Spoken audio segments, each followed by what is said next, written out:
Hello everybody and welcome back to the channel. So I've done a few videos recently regarding the Liverpool versus Nottingham Forest game, and I've noticed from watching streams and looking at other comments and content from around the Liverpool kind of fan sphere that there's a lot of people, basically the fallout following on from the game has been quite drastic, I would say. I've noticed that a lot of people are now talking about certain players such as Dominic Szoboszlai not being good enough for the club, and also a big fallout around other players. So my thinking around this came from watching Tom Little stream. If you haven't seen him, I recommend checking him out. He's a very good content creator and Liverpool fan channel. And there was one comment that he kept on getting regarding Liverpool players and basically calling out a load of them. So I wanted to address some of those things and offer my thoughts on this and what I think actually happened in the game and where I think Liverpool can improve it going forward. So with these comments, there was a lot of calling out of, for example, Dominic Szoboszlai. And I think that this has been quite overblown in this case. I think realistically, for the first 3 games, Dominic Szoboszlai was actually one of Liverpool's better players. Now, that's not saying that other players were bad, but I thought Szoboszlai, with his energy, so for example, taking back to the Ipswich game, it was him that was tracking back from the corner, it was him busting the gut, his energy was constantly pressing, he was constantly trying to win the ball back, and that energy carried across for both the Brentford and the Manchester United game. Am I saying that he had a poor game against Nottingham Forest? Absolutely. He was poor in that game, but I think it's something that you can say about all players. And I think it's unfair to single out one player when there was a whole host of players that, in my opinion, had poor games. I think, for example, Gravenberch was probably the only player that can come out of that game with his head held high. I thought Trent was poor. I thought Salah was poor. I thought Diaz was mid at best.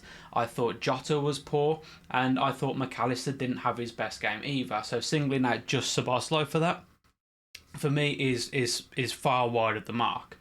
Likewise, the comment that he received was saying that we need to drop Trent, which is also laughable in and of itself, because we all know just how good Trent is. Now, the comment that he was using was talking about Trent's, Hail Mary pass, that looking for that constant killer ball all the time. And I think the reason why Trent was doing this was because we were lacking creativity. We were lacking a spark. And when I say lacking creativity, I don't necessarily mean that we wasn't creating opportunities for players. I think on some occasions where passes were just wrong or players were flat-footed, the creativity was there, but we wasn't on the same wavelength. And creativity goes both ways, from the player who's actually creating something to the person knowing that in that moment he needs to be in a certain position to receive that ball in that moment. And I think as we were lacking there, Trent, perhaps he was too quick to try that killer ball, that Hollywood pass, that Hail Mary pass. That is something that obviously we've looked like we wanted to get rid of this season. We've heard things spoken about how Arne Slot wants the risk versus reward, and we don't need to always play that killer pass if the reward at the end of it isn't great. And I think that that's something that in Nottingham Forest we were getting frustrated as a team, and as a result we resorted to certain things from the previous era under Jurgen Klopp that perhaps wasn't the best way forward in this game. Likewise, I've also seen a lot of criticism coming in on Darwin. Now, don't get me wrong, I think the opening games of the season, what Darwin has featured in, is largely not really done anything, apart from maybe one offside in a game. I think it was in the Brentford game when he came on there. But that doesn't mean to say that Darwin has been poor this season. He doesn't have the game time as the same as everybody else.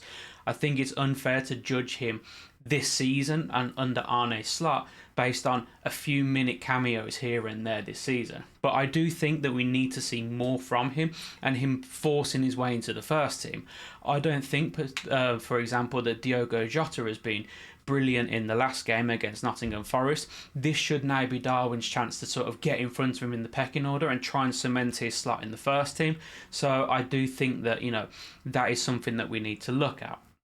Likewise, criticism of McAllister as well. Now, I think that it's obvious that McAllister has been sitting perhaps a little bit deeper than what we'd want, and the reason behind that is because of the Liverpool press. Dominic Szoboszlai is the main presser of the Liverpool team at the moment. He triggers the presses in certain occasions. He's the one who's constantly tracking back and winning the ball and putting tackles in and getting stuck in there. Whereas we want McAllister to be more of that creative player in the middle of the pitch. And that therefore leaves, if we was to move McAllister further forward and then put him as more of an attacking midfielder, we would then see him being responsible for that press, which is something that I don't think that he would be as good at as being that creative player, playing a little bit further back. But at the same time, we still see that his creativity coming through. Even in the last game against Nottingham Forest, it was his Trivela cross that nearly set up Diogo Jota to score. And we see a number of times where he does play good passes, but again, I think that even if his passes were fantastic against Nottingham Forest, which not all of them were, but we need the players to be, their head on the game and them getting in there to try and win those things as well. What I will say about the game is it was a poor performance, but that's it. I don't think there's any fundamental flaws in the slot mentality or the slot tactics or the slot philosophy or anything like that. I think it was a poor game from a number of key players for us, which then reflected bad across the whole squad, and it made us look a lot worse. For example, not every game is Salah going to be as quiet as what he was, and also not every game is Diaz going to hit the post when it should have gone in, and vice versa. And I think that we can't judge this whole season based on one performance. Anyone saying that Liverpool have finished or we're going to struggle to make top four, I don't think they're taking everything into consideration. For example, are we now going to dismiss the first 3 games where we won every single game without even conceding a goal just because we had one performance which was below par? And also, let's not take away the impact that Forest had on us. They didn't allow us to play our game in that. They were stopping us from being able to play our game. They were getting close to us. They were man-marking us. They were causing us to be frustrated, which Liverpool then resorted by trying to do these Hollywood passes, by trying to make something happen, almost forcing the ball and forcing the play. And I think that one thing we've learnt about Arne Slot since he's joined the club is that he's the kind of tactician who's going to start looking at how we can change little bits and pieces in games to try and make things work. I think he got it wrong with the going to the back 3 and then using Bradley and Tsimikas as our 2 centre defenders almost. I think that he understand, he'll learn from that and he'll realise for the next game to not do that again. And we'll also look at ways how we can beat players with defensive low block setups. So I think that jumping on the bandwagon now of saying Liverpool have cooked, Liverpool have finished, we're not going to make top 4, Trent can go to Madrid, Salah's finished, Szoboszlai's finished, all of this kind of thing is far, far too premature. If it starts to be a continuous pattern where we notice against teams that set up in low blocks that Liverpool don't come away with positive results, then perhaps we can start looking at things that we can do to improve, or then we can start calling out players. That being said, the one thing I do think Liverpool do have an issue with is squad depth. I think when we're losing a game, no matter who we're losing that game to, if it's Nottingham Forest or if it's a Man City or an Arsenal or someone like that, and the options that we have off the bench are the likes of Tsimikas, Curtis Jones and players similar to that, then it shows that we have a squad depth issue. And the reason why I say this isn't to call out players like Curtis Jones or Tsimikas. It's because if the team that's on the pitch isn't good enough to be in the lead at that moment, taking those players off and bringing on the other players, there's an obvious change of quality in that. So what I mean by that is McAllister is clearly a better player than Curtis Jones. So in order to think McAllister wasn't good enough to be winning the game, Curtis Jones is going to be the difference maker, I don't think that that's right. I think there's a squad depth issue. I think that when you look at teams like Manchester City, the players they have on the bench are good enough to be in their first team. When you look at Arsenal, a lot of the players that are on their bench are good enough to be in the first team. When you look at Liverpool, for example, a lot of the players that we have on our bench, I wouldn't put in our first team. There are question marks, obviously, around Darwin Núñez. I don't think Cody Gakpo has really shown up yet, but he does need more game time. I think Curtis Jones, again, I think he had a good pre-season. I think he is a good squad player, but I don't think he's good enough to start. And that's the same with Tsimikas. That's the same with Ender. That's the same with a number of different players. Joe Gomez, for example. I don't think our bench is full of players that are good enough to start. And I think that this is something that Liverpool need to address going forward, whether it's in the January transfer window or next summer. Hopefully it'll be in the January transfer window, as I'm saying this now, 4 games into the season.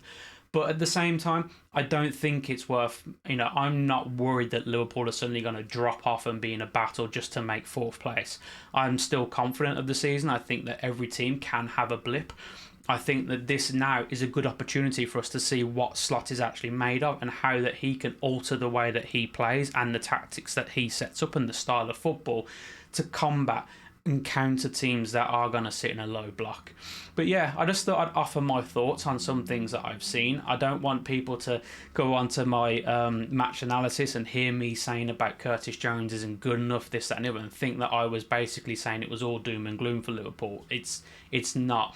We can just take one game and say, on this occasion, maybe Nuno got it right and Slot got it wrong, but that doesn't mean that that's going to be every game. Like I said earlier on, I don't think it's realistic to say that Salah's always going to have a bad game. I don't think it's realistic to say that Diaz is always going to have a bad game, and I think it's even less realistic to say that all of those players are going to have more bad games at the same time.